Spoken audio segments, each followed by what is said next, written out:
আপনাদেরকে করে দিতে সহায়তা করব।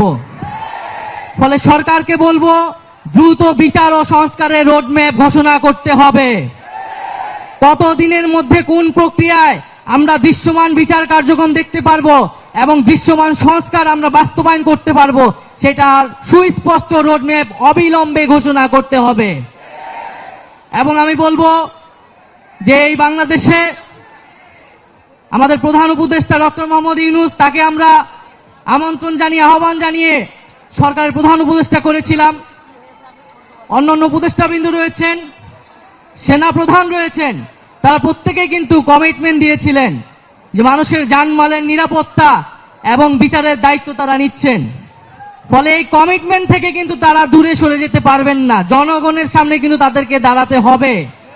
ফলে আমরা কিন্তু কড়ায় গন্ডায় জবাবদিহিতা নিব যে আমাদের বিচার কতটুকু আদায় হলো, আমাদের সংস্কার কতটুকু আদায় হলো। রাজনৈতিক দলগুলা যদি নির্বাচনের জন্য এতই তাড়াহুড়া করে, ভোট পেতে গেলে কিন্তু সেই জবাবদিহিতা তাদেরকে দিতে হবে। ফলে আমি বলবো যে বাংলাদেশে যে ঐক্যমত প্রতিষ্ঠিত হয়েছে, আমরা সেই ঐক্যমত ধরে রাখতে চাই। আমরা কেউই নির্বাচনের বিরুদ্ধে না, বরং নির্বাচনে অংশগ্রহণ করব বলে আমরা নিজেরাও একটা রাজনৈতিক দল গঠন করেছি। কিন্তু আমরা বলছি যে বিচার, সংস্কার এবং নির্বাচনের ক্ষেত্রে আমরা বলেছি গণপরিষদ নির্বাচন। কারণ এই জুলাই গণঅভ্যুত্থানের মধ্য দিয়ে এই সংবিধান, এই ফ্যাসিস্ট সংবিধান অকার্যকর হয়েছে, ব্যর্থ প্রমাণিত হয়েছে।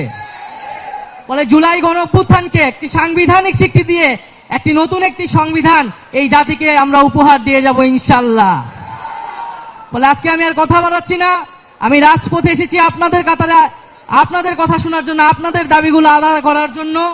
আমাদের দেখা হবে, কথা হবে, আর আমরা সবাই যার যার জায়গা থেকে আইন শৃঙ্খলা বাহিনীকে সহায়তা করব।